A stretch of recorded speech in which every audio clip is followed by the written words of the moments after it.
Hola amigos, ¿cómo están? Un gusto saludarlos nuevamente. Soy el pastor Daniel Cairus y quiero mandar un saludo muy grande a toda la comunidad de BioChannel y a todos los amigos que se van sumando día a día para compartir mensajes que desde aquí les compartimos. Hoy hablaremos de un tema muy importante, el más importante quizá de toda la Biblia, que Jesús murió por nosotros. Bienvenidos, vamos a disfrutar juntos de esta temática.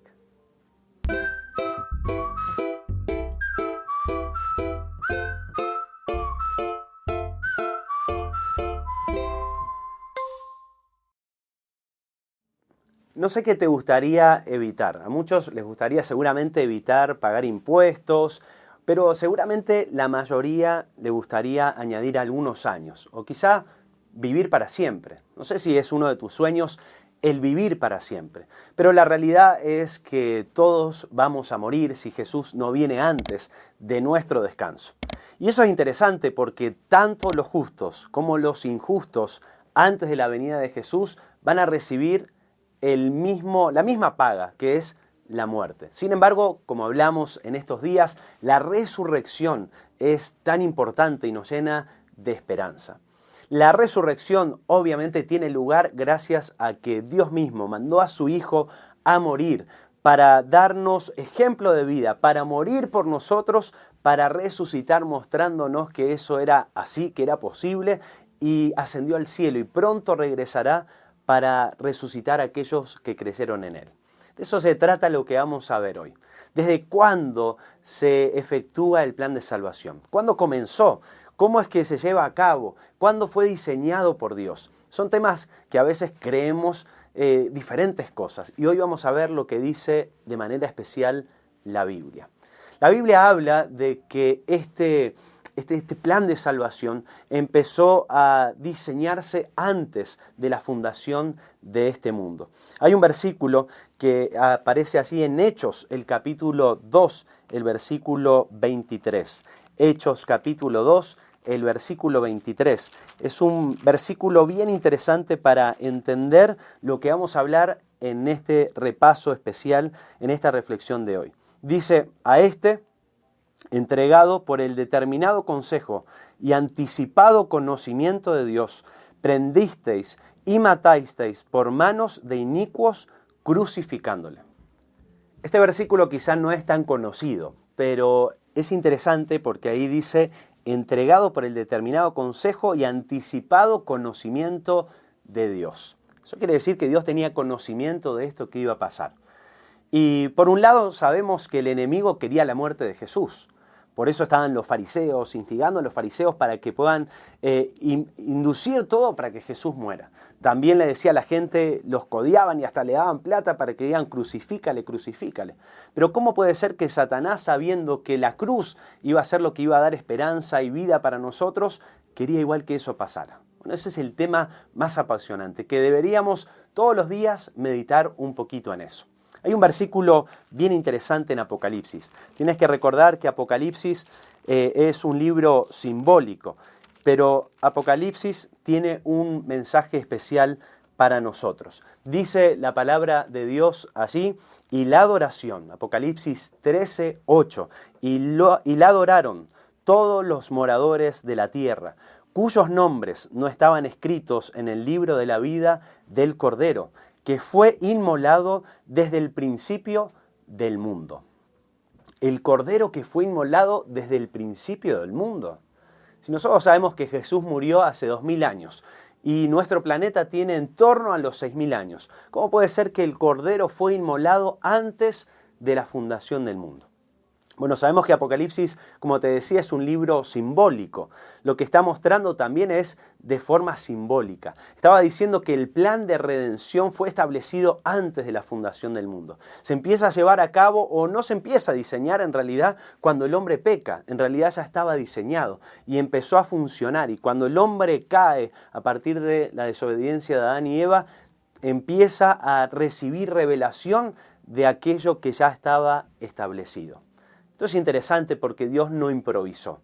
Dios tenía todo en su voluntad. Sus planes siempre se cumplen en nuestra vida también. No sé si crees eso de manera especial, pero yo estoy seguro que los planes de Dios se cumplen en nosotros. Ahora, hay algo interesante que necesitamos conocer. Hay una cita que me gusta mucho y quiero compartirte. Dice, el plan de nuestra redención no fue una reflexión ulterior, un plan formulado después de la caída de Adán. Fue una manifestación de los principios que desde las edades eternas habían sido fundamento del trono de Dios. Como te decía recién, esto ya estaba diseñado y fue revelado a Adán y Eva y fue revelado a partir de ellos a las diferentes generaciones. Por ejemplo, a Abraham. Abraham, allí conocemos perfectamente la historia, cuánto le costaba a él tener un hijo con su esposa, pero finalmente cuando Dios le da esa oportunidad, luego de haber desobedecido a Dios y tener un hijo con su sierva, con Agar, con la sierva de su esposa, finalmente Dios lo llama así en Génesis capítulo 22 y le dice, Abraham, ven aquí, tenemos que arreglar cuentas, tienes que ir a ofrecer a tu hijo, tu único hijo, a quien tú amas, y tienes que llevarlo hasta tal lugar, tienes que ofrecerlo de esta manera. Y ese momento tan importante donde Isaac le dice a su padre, Padre, aquí está la leña, aquí están las piedras, todo para el holocausto, pero ¿dónde está el sacrificio? Y Abraham le dice, Dios proveerá de cordero, Dios proveerá el sacrificio. Y así fue, cuando Abraham levantó así su cuchillo para terminar con la vida de su único hijo, su hijo especial, con la mujer que amaba, el ángel de Dios lo frena y le dice, no lo hagas, me he dado cuenta que temes a Dios. Y Dios ya tenía previsto allí un animal para ser sacrificado. Es interesante cómo a lo largo de la historia Dios siempre intentó inculcar en la mente del ser humano que el problema del pecado no se solucionaba con nuestro esfuerzo personal, sino a través de una víctima inocente. Y de eso se trata lo que vamos a ver en nuestro tema. Por eso, quédate atento a lo que se viene. Algo que me llama mucho la atención de la vida de Jesús es que Él tenía muy claro su propósito en la vida. Sabía que había nacido para morir y que vivía para morir también. Hay una parte de una cita que dice así, plenamente consciente de su misión, no permitió que nada ni nadie lo distrajeran de ella. En realidad, su vida entera fue un prefacio a su muerte en la cruz. Claro, Jesús tenía muy claro su propósito en la vida. Él sabía lo que había sido destinado a hacer. Él había sido encarnado como un niño para nacer entre nosotros, para vivir entre nosotros, para dejarnos ejemplo, pero tenía allí 12 discípulos. 12 discípulos que quizá no entendían completamente la misión de Jesús. 12 discípulos que tenían en su mente muchas ideas que tenían a través de los fariseos, a través de los rabinos, a través de los maestros de la ley. La idea de un Mesías que iba a venir a libertarlos quizá de la opresión romana, pero no de la opresión del pecado, que era mucho más importante para el plan de salvación. Por eso le costó tanto Jesús cambiarles ese chip a sus discípulos. Lo hizo sí de manera muy señalada, y uno lo ve en los evangelios, en el último año de su ministerio. Fueron por lo menos 3 veces donde Jesús le empieza a decir, miren que yo pronto iré a morir, pero resucitaré. Y claro, los discípulos no entendían, estaban tan cegados por el deseo de que Jesús se pueda convertir en el nuevo rey, y uno estar de un lado y del otro y ser los cercanos al reino, que eso simplemente entraba en sacos rotos. Por eso hay una frase que me gusta también que dice, como no era lo que querían escuchar, no escucharon. A veces queremos escuchar lo que nos parece mejor para nosotros. A veces es más difícil cuando escuchamos cosas que no son lo mejor o que entendemos que pueden ser un regaño quizá para nosotros. Eso no nos gusta tanto. Nos gusta que nos cuenten cosas que nos hacen sentir bien. Los discípulos no querían escuchar que su maestro, que el futuro rey para ellos iba a morir. ¿Qué tipo de rey es este que muere por ellos? Ellos no entendían ese plan de salvación. Quizá no lo querían comprender. Tal vez eso que durante tantos años los discípulos experimentaron y los judíos a lo largo de la historia experimentaron, de llevar un animal, de llevar un cordero allí, de poder exponer delante de él confesando sus pecados y luego degollarlo y que sea parte del sacrificio del santuario, era simplemente un formalismo para ellos. Y dejaron de darse cuenta que realmente quien estaba delante de ellos era el Cordero de Dios que quita el pecado del mundo. Y Jesús lo tuvo que explicar de alguna manera. Y nuestro versículo clave de esta semana que estamos juntos compartiendo es uno de los versículos tal vez más conocidos de la Biblia, o por lo menos la primera parte de ese versículo tan conocido. Juan, el capítulo 3, allí Jesús hablando nada más ni nada menos que con Nicodemo. Y Juan lo va a explicar de una manera espectacular. Nicodemo significa vencedor del pueblo. Conocemos la marca Nike, ¿no? Y Domo, ciudad, pueblo, Nike, vencedor. Nicodemo era el vencedor del pueblo. Era una persona que tenía nombre, una persona que vivía en Jerusalén, una persona que cuando las personas pasaban, ellos se inclinaban delante de él. Era un maestro de la ley y vino a visitar a Jesús de noche, porque él entendía que nadie podía hacer lo que Jesús hacía si Dios no estaba con él. Sin embargo, había muchas dudas, muchas preguntas. Tenía toda esa mente de lo que le habían enseñado a él, pero le faltaba conocer lo más importante.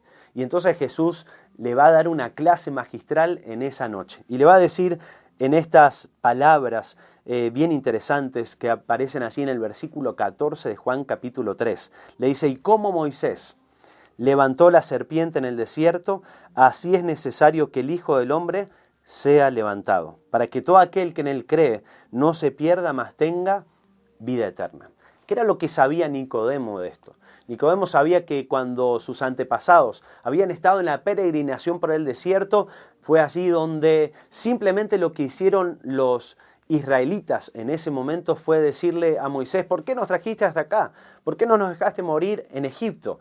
Y entonces Moisés consulta a Dios y Dios lo que hace es quitar su protección. Hay mucha gente que cree que en este momento de la historia, en Números capítulo 20, Números capítulo 21, Dios manda serpientes, pero en realidad lo que hace Dios es quitar su protección, porque Dios no puede proteger a alguien que no solicita la protección de Dios. Dios quiere protegernos a todos, pero no puede invadir nuestra propia intimidad si nosotros no se lo dejamos. Pero sí dio una escapatoria. Si ustedes quieren vivir sin mí, es decisión de ustedes, pero yo voy a mandar a Moisés que pueda construir un asta, una cruz, y sobre esa cruz poner una serpiente que es de bronce, y aquel que es mordido por la serpiente y con esa herida de muerte, pero mira la cruz, mira esa serpiente, entonces puede ser curado. Es interesante porque obviamente la serpiente no era necesariamente uno de los símbolos para hablar de la salvación. Quizá era todo lo contrario. Pero ¿por qué utilizó Dios ese animal que tanto estaba vinculado con el pecado? Simplemente porque el que iba a morir por los pecados de toda la humanidad, su mismo Hijo, se iba a convertir en pecado para llevar el pecado de todos nosotros y morir en la cruz. Y todo aquel que vea la cruz, entonces puede ser sanado de la enfermedad más importante, más peligrosa, más desafiante, que es la muerte por el pecado. Por eso aparece después ese versículo que es el más conocido quizá de toda la Biblia, Juan capítulo 3, versículo 16. Lo podemos decir seguramente desde el lugar donde estés, en tu dispositivo, en tu televisor, puedes repetirlo de memoria. Porque de tal manera amó Dios al mundo que ha dado su Hijo unigénito para que todo aquel que en él cree no se pierda, mas tenga vida eterna. A mí me gusta separar este versículo en varias partecitas, porque este versículo marca la esencia del Evangelio, de la muerte de Jesús. Los judíos creían que la salvación era para ellos y a través de ellos. Y Jesús va a mostrarles a Nicodemo y a todos nosotros que la salvación es absolutamente para todo aquel que en él cree. Por eso este versículo aparece porque es la mayor explicación. De tal manera es la mayor expresión. Amó Dios, es el mayor ser, el ser superior Dios, y el amor es el mayor principio. Al mundo, la mayor extensión, que ha dado su Hijo, el mayor regalo. Su Hijo es su mayor regalo, su especial regalo, para que todo aquel, la mayor condición, que en él cree, la mayor condición, como decíamos, no se pierda, la mayor condenación, sino que tenga vida eterna, ese mayor regalo, esa mayor esperanza que nosotros tenemos. Tanto dice ese versículo que Nicodemo lo dejó pensando sobre lo que iba a pasar. ¿Cómo puede ser que él me esté hablando de que él va a morir? Quizá no entendía plenamente en ese momento, pero cuando vio a Jesús clavado en la cruz. Decir consumado es, seguramente allí empezó como flashback de aquellas cosas que Jesús le había dicho y empieza a creer en Jesús de una manera diferente. Esa es una realidad que nosotros necesitamos experimentar también. Cada día mirar la cruz, en medio de nuestros problemas, de nuestras enfermedades, de nuestras luchas. Saber que alguien murió en la cruz llevando y cargando todo eso sobre él y que las dejó allí, que han sido perdonadas, que nos da la posibilidad de empezar otra vez. Consumado es una frase que parece de derrota, pero es todo lo contrario, es una frase de victoria. Es más, la cruz era un símbolo hasta ese momento de derrota y a partir de Jesús es un símbolo de victoria. Fue el centurión romano que escuchó esa frase de labios de Jesús. Un hombre que estaba acostumbrado a escuchar voces de autoridad. Un hombre que tenía una voz de autoridad. Manejaba 100 personas. El encargado para los romanos de vigilar por la seguridad en ese día tan especial. Quizás se levantó ese día como cualquier otro creyendo que iba a ser una crucifixión más. Hay 3 que van a ser crucificados, un día más de trabajo. Sin embargo, ese día se dio cuenta de que el que estaba allí en la cruz del medio no era nada más ni nada menos que el mismo Hijo de Dios. Y esa frase, consumado es, lo llevó a él a darse cuenta que el que estaba siendo crucificado era alguien muy importante, era el Hijo de Dios. Y a pesar de que la Biblia no narra lo que sigue en su historia, seguramente, como tantos otros que se han encontrado con la cruz, su vida cambia. Sus dificultades son depositadas en esa cruz y las cosas empiezan a ser diferentes. A mí me gusta pensar las cosas que pasaron después. Yo me imagino que ese hombre llegó a su cuartel otra vez y quizás se sacó su armadura y quizás hasta su armadura tenía un poco de sangre de ese que había dicho consumado es y no se la quería sacar más. Deseaba que esa sangre no solo pueda penetrar en sus telas o en sus bronces o en su material del ejército, sino también en su corazón. Hay una tradición que dice que este hombre finalmente, junto con la esposa de Poncio Pilato, salieron a diferentes lugares a predicar de lo que habían escuchado y visto sobre Jesús. Porque realmente cuando Jesús toca nuestra vida, eso cambia para siempre.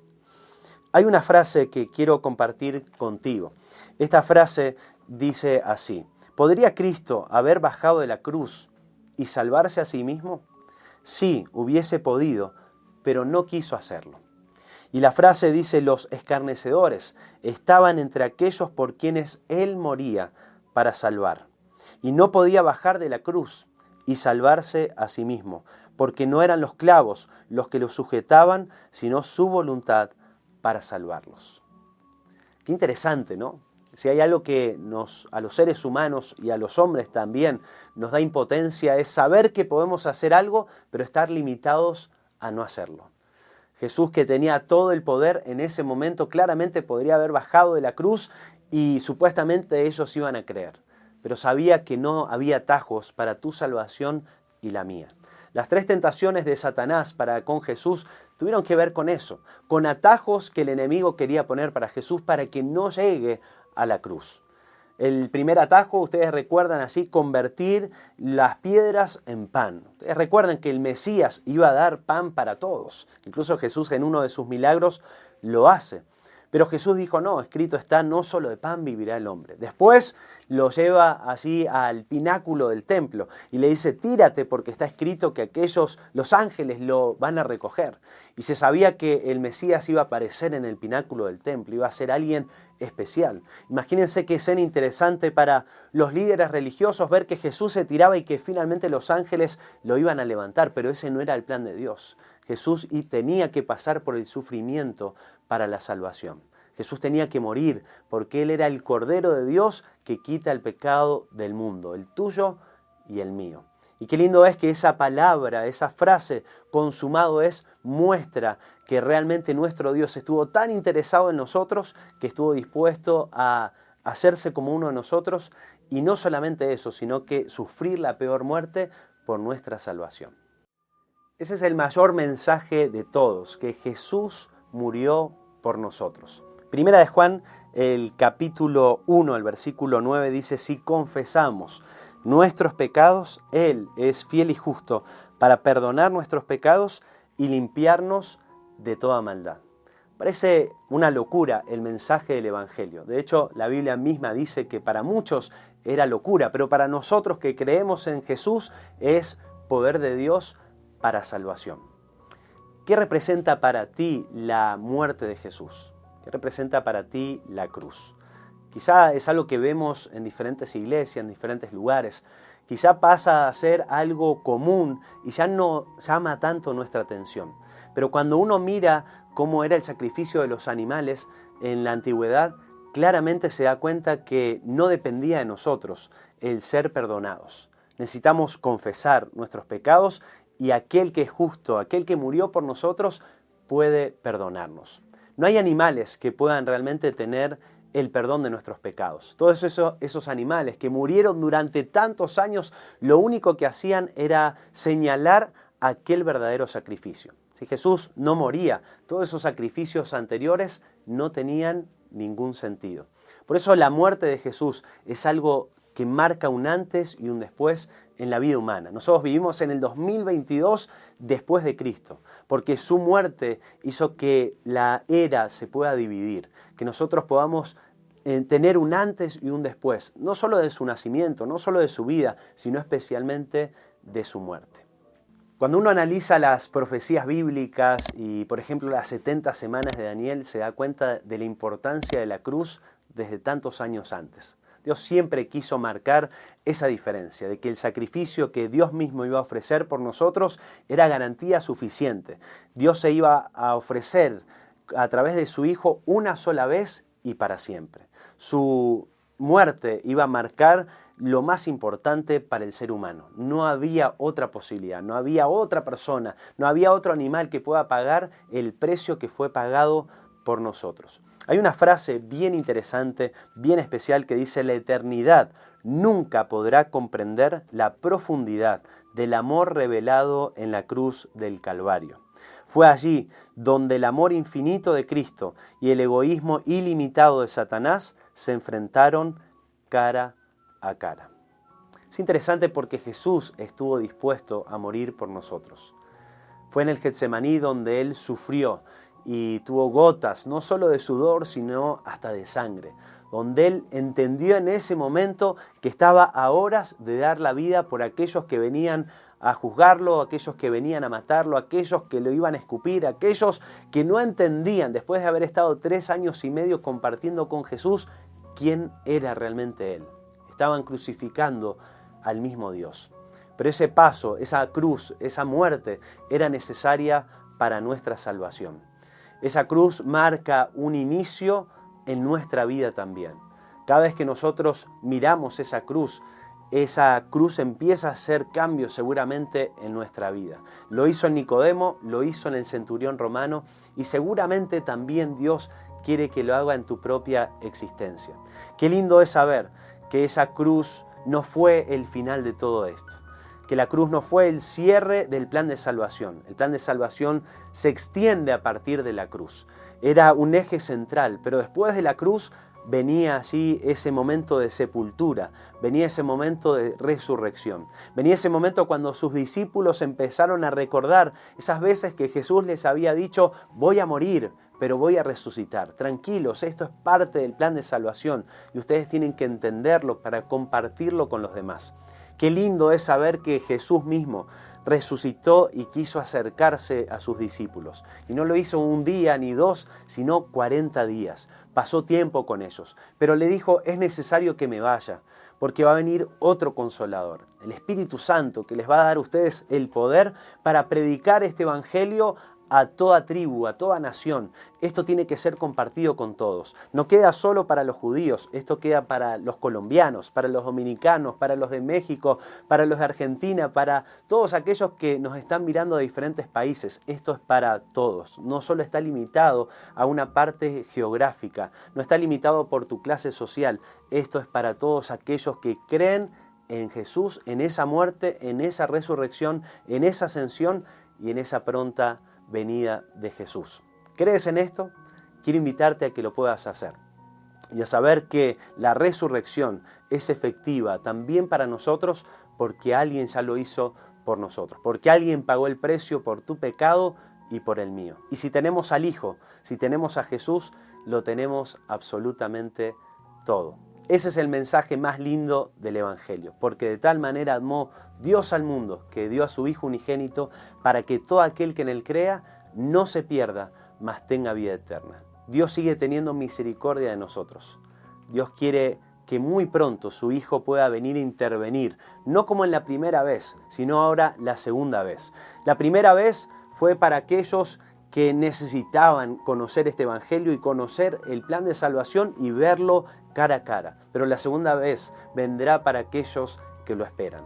Yo quiero invitarte a que seas parte de ese grupo, de los que espera Jesús, de aquellos que entienden la cruz y aquellos que entienden que este plan de salvación terminará muy pronto, que está en nuestros días también efectuándose, y la gran batalla se efectúa en tu corazón y en el mío. Que Dios te bendiga para que Él también pueda crear un antes y un después en tu experiencia con la cruz, con tu Salvador y con Dios que hizo todo para salvarte. Jesús murió por todos, sin embargo no todos van a aceptar esa muerte para su propia vida. Por eso quiero invitarte a que puedas compartir este video. Y quiero agradecer de manera especial a todos los que forman parte de la comunidad de BioChannel, compartiendo, dándole me gusta a este video y haciendo que otros puedan conocer el Evangelio a través de este canal. Por eso quiero invitarte a que lo puedas seguir haciendo y que día a día, con todos los contenidos que se suben aquí, puedas ser edificado. Y no solo tu persona, no solo tu familia, sino ayudar a que otros puedan edificarse también. Que Dios te bendiga y nos vemos la próxima semana.